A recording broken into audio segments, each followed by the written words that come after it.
All right, let's dive into one of Korea's most beautiful and timeless folktales. It's a story about love, about duty, and about the stars you see in the night sky. And you know what? It might just explain a little bit of weather you've experienced yourself. So let me ask you this. Have you ever noticed that it almost always seems to rain on the seventh day of the seventh lunar month? It happens right around the festival of Chilsik. Well, it turns out there might be a reason for that.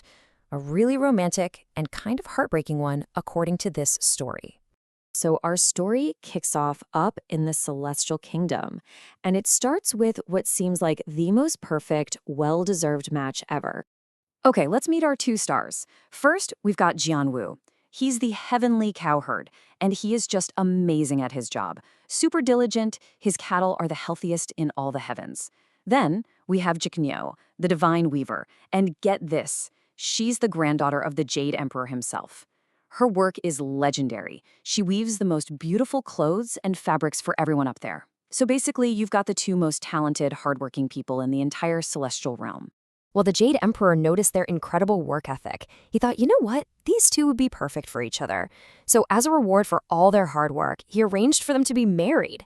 I mean, talk about a match literally made in heaven. But this perfect heavenly match, it very quickly led to a very big, very earthly kind of problem. And this is where the story takes a sharp turn. The second they got married, they just fell head over heels, completely and totally in love with each other. They were so wrapped up in one another that, well, they kind of forgot about everything else, including the very jobs that had earned them this reward in the first place. And the consequences were huge, and they happened fast. Gyeonwoo completely stopped tending to his celestial cattle, and they started getting sick. Jiknyeo's loom, once always busy, fell completely silent. Pretty soon, the heavens were running out of new clothes. Their personal bliss was starting to throw the entire cosmic order into chaos. The Jade Emperor, the one who put them together, saw all of this unfolding, and he was absolutely furious. He had rewarded them for their diligence, and now their neglect was disrupting the balance of his entire kingdom. So his anger led to a punishment that was swift, severe, and would literally change the face of the night sky forever. His decree was devastating. He banished them to live on opposite sides of the massive Milky Way, and they would only be allowed to see each other one single day a year, the seventh day of the seventh month. What a heartbreaking sentence. And that starry river that kept them apart, in Korean, it's called Unhasu. So you can just imagine this shimmering, endless river of stars that was no longer just a beautiful sight, but now it was a barrier.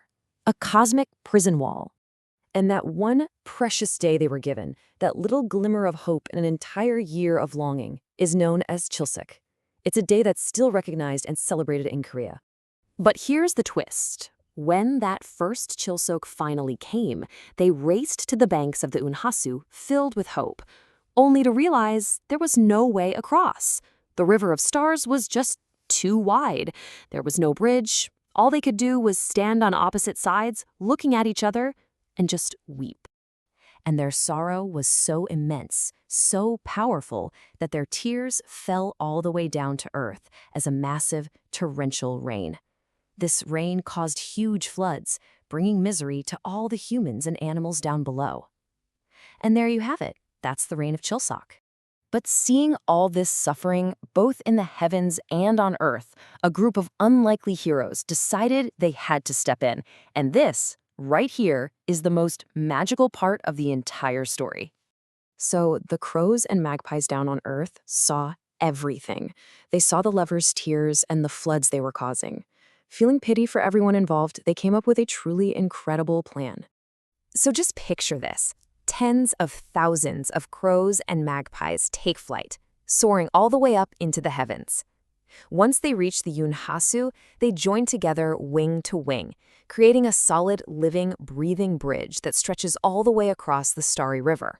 And because of them, Gyeonwoo and Jiknyeo could finally walk towards each other and meet. This amazing, miraculous bridge even has a name.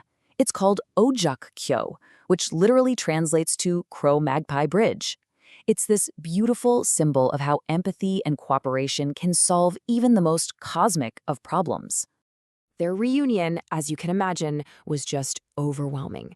Tears of pure joy, finally able to hold each other after a whole year apart. But the whole time they know, it's not going to last. Their time together is tragically short. The moment the first rooster on Earth crows to signal the dawn, that's it. Time's up. The birds have to fly away, the bridge disappears, and the two lovers are forced to go back to their separate sides of the Milky Way to begin another year of waiting all over again. So, what do we take away from this? What's this story really trying to tell us?